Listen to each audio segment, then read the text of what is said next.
everyone, this man's talking differently than us, so he's a terrorist. Terrorist! Hey my dudes, how's it hanging? It's your boy, ZNF1 here. So, within the past few weeks, the DHS made a couple of updates to their website on the use of misinformation. Before we go and, get into that stuff though, let's cue intro.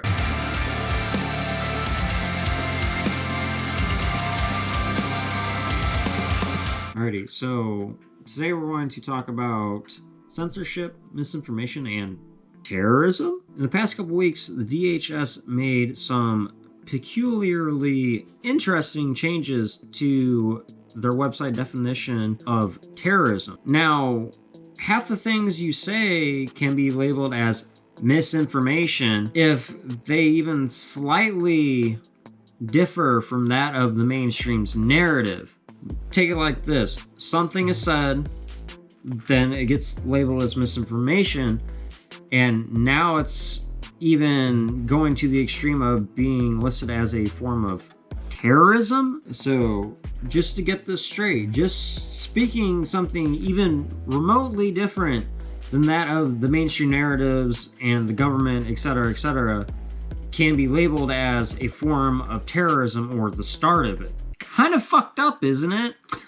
Tactics like these are very draconian and totalitarian in nature, and it's a form of censorship and attack on First Amendment rights. Now, we've also had, since 9/11, this form of generalized monitoring and severe monitoring over the general population and their private life.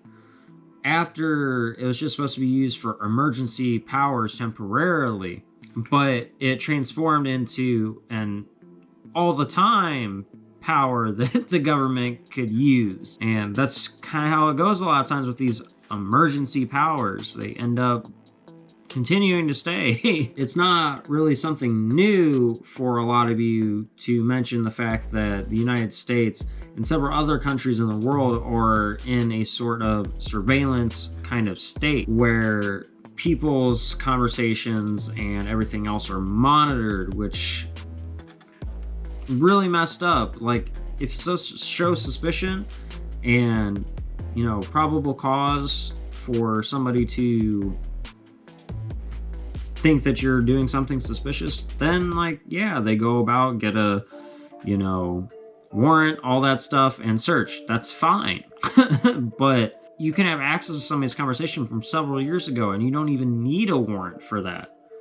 It's kind of ridiculous considering that's supposed to be something really private, right? Nothing new to most of us that are awake on this stuff and understand the fact of the matter that all the surveillance going on in the United States and several other countries in the world is a huge violation of privacy rights and individual freedoms. Really kind of does just push people's buttons a lot because it's stupid, but people are just so used to it now because it's just how it is and they're complacent with it. The result of generalized monitoring, whether conducted by the government or by community partners, is a climate of fear and self-censorship, where the people must watch what they say and with whom they speak, lest they be reported for engaging in lawful behavior, vaguely defined as suspicious, ACLU wrote to Lisa Monaco, Obama's Homeland Security advisor, in 2014. And so basically it's going to the point of where it's like, oh hey, rat out your neighbor to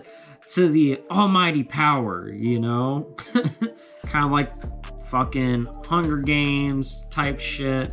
And sort of dystopian based societies where these big business conglomerates are at the top, or a totalitarian is, and you have the fucking local snitches that sit there and go lick their fucking boots so they can live a little bit better than everybody else by turning in their fucking neighbors and being a fucking piece of shit and not standing up for the right thing, but instead sucking up to the corruption that's in power. While the conditions underlying the heightened threat landscape have not significantly changed over the last year, the convergence of the following factors has increased the volatility, unpredictability, and complexity of the threat environment. What's the threat environment, you ask? Anything we deem. The proliferation of false or misleading narratives which sow discord or undermine public trust in U.S. government institutions. Oh, wow. So conspiracies that,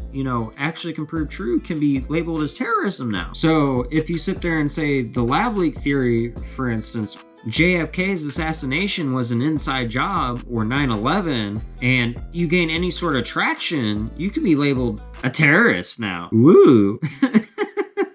What's a threat landscape? Anything we deem worthy to be of a threat to the United States. Anything at all. What? You have a different opinion than us? Terrorist! The government, big tech companies, and mainstream media keep labeling things as misinformation, which shows any decent amount of distrust in the government or the mainstream media and its narrative. This whole characterization of information that is different than that of the mainstream stories as being misinformation is being used in the same regard as the word or phrase conspiracy theory / conspiracy theorists, which is just another rendition of history repeating itself again. The government and its associates are kind of like, you're saying something that we don't like, and too many people are starting to not trust us. And, there's the average everyday person that's logical. It's kind of like, okay, I'm just saying what evidence has been proven or holds some validity. Then, well, we don't like that.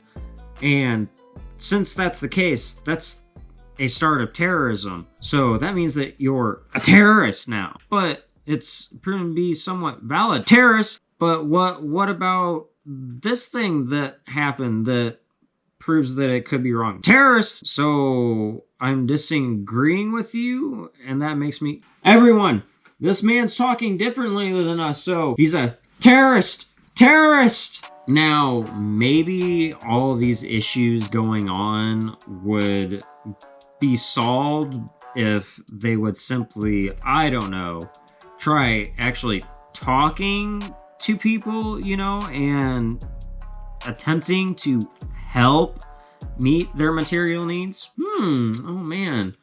Yeah, can't really do that one. That's too hard. And the policing of the shit's just ridiculous, man. Oh my god. It's like, oh yeah, obviously policing people that simply speak out against or think differently than the government is totally the way to handle this problem with misinformation, That's a symptom of authoritarianism or tyranny, by the way. I find it funny now that this is becoming a thing and the Defense Department feels the need to sit here and label people that speak any differently than they want and, spreads misinformation can be deemed a terrorist.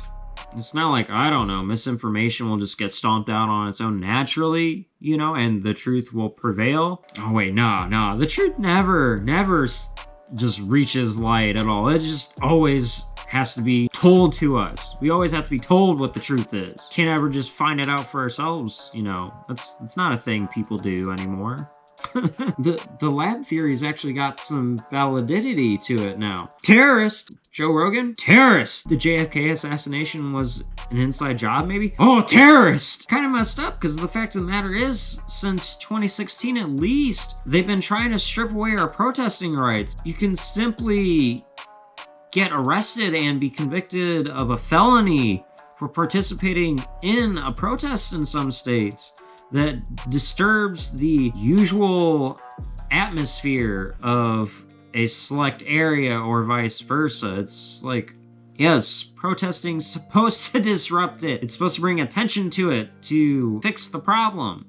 Oh no. You can't protest now. You're gonna go to jail or you'll be labeled terrorist if you do. Oh, you want to continue protesting? Oh, threats to the landscape. This man's a terrorist, you guys. Put him in jail. Like, surely you guys have to be seeing how fucked up this is getting, right? You could be like Joe Rogan or Russell Brand, and if you don't say things a particular way, you could be labeled a fucking terrorist and a threat to a country, etc., etc. That's kind of like fucking China, isn't it? Sort of like the way they do things, like where you have to pick and prod at what you say so that way you don't get fucking in trouble and you don't potentially get thrown in jail just for saying something wrong. Can't make mistakes. No, that's not allowed. Humans don't make mistakes at all. We can't. That's enough about what I think though, my dudes. What do you guys think? My glorious members of my tribe, new viewers, fans, etc. Let me know what you guys think in the comment section down below about this stuff. It's kind of really fucked up in my opinion, but I had this whole video to talk. What do you guys think though? Now, if you guys did make it to the end of this video, go ahead and leave the word rebel in the comment section down below to let me know that you guys made it all the way through to the end of this video and that you're part of the 100% club. As usual though, my dudes, if you guys enjoy, please don't forget to, like, share, comment, and subscribe. It really does mean a lot to me when you guys do this, and it helps to get us further up in that YouTube algorithm so we can let others know, hey, it's okay to think independently of what the mainstream narrative or everybody else is thinking, and to speak out against the government if you feel that it's doing some wrong, or big corporations, etc., etc. That's not a bad thing. Until next time, my dudes, please don't forget to, live long, prosper, take care, and peace, and keep it 1,000,000% real. I'll see you guys on the flip side.